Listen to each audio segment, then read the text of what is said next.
Welcome back. Thanks for staying with us. Time now to check in on the politics wrap.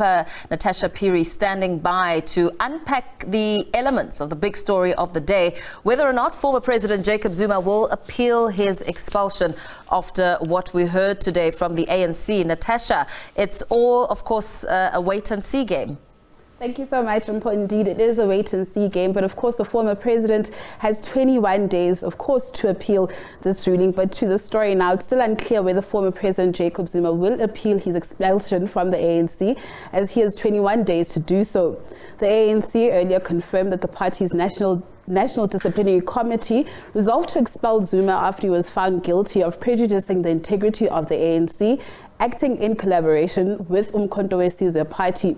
This is the second highest, most senior member to be expelled, following the former Secretary General Ace Magashule in 2023. The NDC also upheld the suspension of the ex-ANC provincial treasurer in Mpumalanga, Mandla Msibi. This is in relation to Msibi's involvement in inciting ANC members to protest outside its January 8th celebrations earlier this year. The National Disciplinary Committee finds that the charged member is found guilty of contravening Rule 25.17.17.4 of the ANC Constitution, read with subsection 2, for prejudicing the integrity or repute of the organization by acting in collaboration with a registered political party to which the Umkhonto we Sizwe party, which is not in alliance with the ANC, in a manner contrary to the aims, policies and objectives of the African National Congress. The charged member is expelled from the ANC. In an unprecedented rule, the ANC has for the first time expelled its former president. The Secretary General of the party says dealing with the disciplinary action of the former president has not been easy, but Zuma has impugned the integrity of the ANC and campaigned to dislodge it from power, while claiming that he has not severed his membership. Whilst the former president will study the judgment against him, there are allegations that his representative, Tony Yengeni, was intimidated. Mbalula has denied these claims, but the spokesperson of the Umkhonto we Sizwe party says he has proof. We accept that. President Zuma will obviously mull over whatever, the terms thereof and the issues that are raised in that document with his legal team. Fikile Mbalula ran away from a question asked this afternoon. It's a fact. If he didn't intimidate, he should have just stated clearly, I did not intimidate him. He did intimidate him, and there's evidence to that fact. He intimidated him like he intimidates everybody else. Fikile Mbalula now thinks the SG's office is a whip, and everything else is a slave. That's Fikile Mbalula for you. Whilst one analyst believes the signals the end for Zuma and the ANC, a party he once said he would die a member of.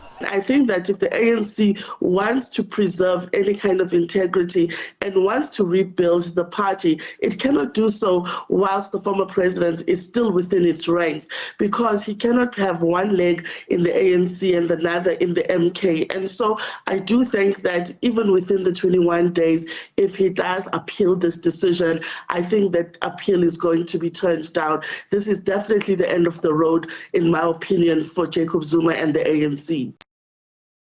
Called for harsher sanctions against the suspended ANC treasurer in Mpumalanga, Mandla Msibi. The NDC decided that the Provincial Disciplinary Committee's ruling is sufficient. Natasha Phiri, SABC News, Johannesburg. Now, some citizens have welcomed former President Jacob Zuma's expulsion from the ANC. This comes after the ANC's National Disciplinary Committee expelled Zuma from the party for breaching its constitution. Some say the expulsion has been long overdue. I'm happy that President Zuma is fired from the ANC, because it was him who asked for that. For what he said before elections, he wasn't gonna vote for ANC. And the other problem, Mr. Zuma, when he was for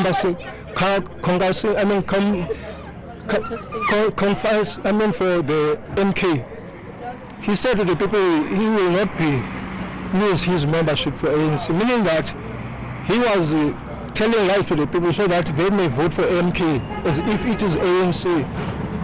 So now I'm happy that he is fired, and I see no reason that he has a quarrel about that. It was time for Jacob Zuma to leave ANC, because their group in the ANC, they didn't have any power anymore. So now the new group of Ramaphosa, they have power. So he had to leave and give way for the new power for you people to come in now. If you open a political party, you cannot belong to another political party. It's obvious. Zuma, by opening MK, was distancing himself from ANC. How do you bring the two together? He has one political party, yet he belongs to another political party. It doesn't make sense for me. And remember, these are just some views that were solicited from members of the public. But right now, we are joined by political analyst, Professor Ntsikelelo Breakfast, to actually unpack what we've been seeing. Professor, thank you so much for joining us on the Politics Wrap this evening. Does it come as a surprise, the expulsion of the former President Jacob Zuma? Of course not. I'm not taken aback by the turn of events. I saw it coming. I think the writing was on the wall. I mean, it stood to reason that the ANC was going to let go of him, because it has been hurt in a big way in terms of its electoral performance. As you know, that they dropped from 57% to 40% on the dot, partly because of that breakaway that he led when he established Umkhonto. So no political party in the face of the earth will allow its member to wear two caps, whereby on the one hand you have a footprint in your party, on the other hand you are decampaigning against that party. So I saw it coming that the way out will be to let go of him or to expel him. But at the same time, the problems of the ANC are bigger than Msholozi. I mean, the elephant in the room is still corruption. I don't think that the ANC has been successful in terms of addressing that issue. They have fought against corruption in theory, not in practice. So they still need to address that if they are serious about renewing themselves. But I think this is a step towards the right direction. Though I think that they are playing into the hands of Msholozi. I can bet my bottom dollar he is going to appeal this decision of the ANC, because he wants to frame a narrative that he did not walk out of the ANC by himself, but the ANC has kicked him out. You actually answered two of my questions that I was going to ask. But I mean, seeing that you're saying that he actually is going to appeal this decision, what was the former President Jacob Zuma's game plan and the end game? He was a tried and tested member of the ANC. Why would he do something to deliberately, or that will deliberately actually lead to his expulsion within the movement that he loves so much, or that he claimed to love so much? I think after the Nazareth conference, it was palpable that there were two ANCs. The first one was the one of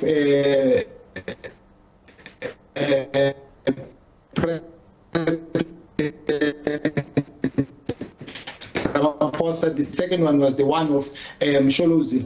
So I think Msholozi could not stand losing power. As you know, that he was the president at some point, and his candidate that he favored lost. And then was pulling a different direction. So the argument that he was putting forward is that President Ramaphosa and the other leaders of the ANC in the upper echelons, they failed to carry the mandate or to implement the mandate of the ANC, namely radical economic transformation, entrenching black people in the commanding heights of the economy, making sure that there is a return of the stolen land, and also the fact that the leadership of the ANC, according to him, cannot stand, divergent views within the ANC. So those were the arguments that were articulated by shows that he wants to save the ANC by establishing another party. Professor Breakfast, we are living in uncharted times, uncharted territory. This is the first time in the history of the ANC where it actually expels its former president. Last year, we saw the expulsion of the former Secretary General, Ace Magashule. What does this mean for the ANC? Well, I mean, the tensions have been escalating in a big way. I mean, throughout history, the ANC has had ups and downs, since the time it was operating underground. But the differences that the ANC has had in the past are different from the ones that it has now, because the ones that it has now have nothing to do with the ideological direction of the ANC, in my view, have to do with access to economic resources. So that has been the bone of contention, that when a new faction comes into power, it wants to entrench its dominance, and the faction that is at the helm at the moment has used the step-aside principle to purge some of its political detractors. That's why I think that there is a need for a major shake-up within the ANC if the ANC is serious in renewing itself. Let's also shift our focus to what's going to happen later on this week. This is a very crucial week for the ANC. You have the ANC NEC that will take place. You also have the Lekgotla that will take place this weekend. But we also know that the ANC's head of elections, Ntsikelelo Breakfast, will or probably has now tabled a report at the NWC on the party's performance at the polls. The NWC will then make a recommendation to the NEC. What do you think we can expect, I beg your pardon, in this regard, seeing that the ANC really did badly at the polls? I think it's the work of the GNU, the coordination. Professor Breakfast? I lost you there, Natasha. Can you hear me now? Yes. Okay, so I was saying, what can we expect, out of this week's NEC and Lekgotla as well, but specifically on this issue of the ANC's electoral demise? Well, I think the most important thing is the program of action of the ANC going forward, and also the work of the GNU in terms of the coordination and the programs that lie ahead, and also what we expect as the people of this country. I think those are the things that will be looming large in my view. Okay, and just also staying on this issue of the ANC's electoral decline at the polls. I mean, you look at their performance in 2019, they had 57.5%. Coming back to this time around this year, it's 40.18%. They lost the majority in KZN, in Gauteng, and the Northern Cape. Surely somebody has to account for this decline. No, of course. No. I fully concur with you. The president of the ANC is the embodiment of the party. The buck stops with him. I think the rank and file of the ANC, including leaders of the ANC, they need to demand answers in terms of what went wrong. I think he needs to be answerable. They cannot only attribute the poor electoral performance of the ANC to Msholozi. They need to give answers. And the big question is, will the ANC ever come back to power? Because they lost power. We don't have a ruling party now anymore. So I fully concur with you that someone has to be answerable. And the president, I think the buck stops with him. He needs to give full account in terms of what went wrong. Why did the party have a slippery slope drop from 57% to 40% on the dot? It's for the first time since the dawn of democracy.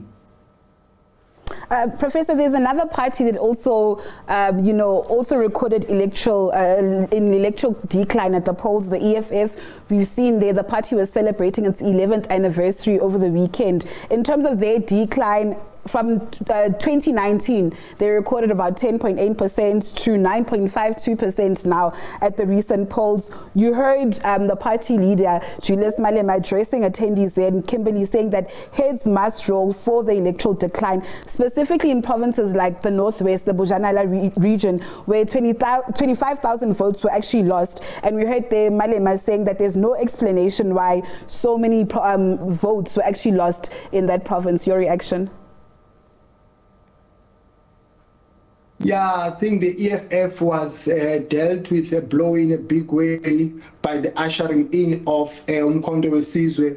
the rise to prominence of Umkhonto weSizwe did not only affect the electoral performance of the ANC, but also affected the EFF. But of course, when Malema was making a speech over the weekend, he blamed two provinces that have let down the party, namely Northwest and also Limpopo, and has made a commitment that those leaders who did not honor their commitments of mobilizing support for the party will be removed from their positions. But also I think the party has not been successful as well in terms of articulating some of its policy positions. For instance, the policy on opening borders. I understand that posture and thinking is influenced by the philosophical tradition of Pan-Africanism, but I don't think that idea has permeated very well throughout the length and the breadth of the country, in particular amongst the rank and file. I think they fell short of convincing people about that issue. I think there's a need to re-articulate the issue of opening of borders in a way that is understood by ordinary people on the ground.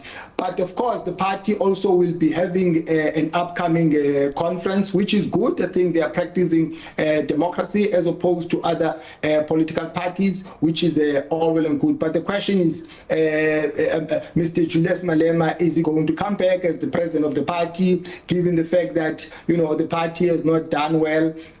Floyd Shimbabo, is he going to come back as a deputy, or are there other people that we are going to see emerging as the leaders of the party? But I agree with Malema that the party was contesting elections with political parties that were funded by the business community. I'm not going to name names. So it was campaigning against political parties that were funded, while it fell short of mobilizing resources for itself. And December is a crucial time for the EFF because, like you've mentioned, it is when the National People's Assembly will actually convene. We've heard their party leader, Julius Malema, speaking to the SABC last week, I beg your pardon, saying that he's available for another term. There are murmurs now that the current Secretary General, Marshal Dlamini, will challenge Floyd Shibambu for the position of Deputy President. We've also seen other young leaders within the parties as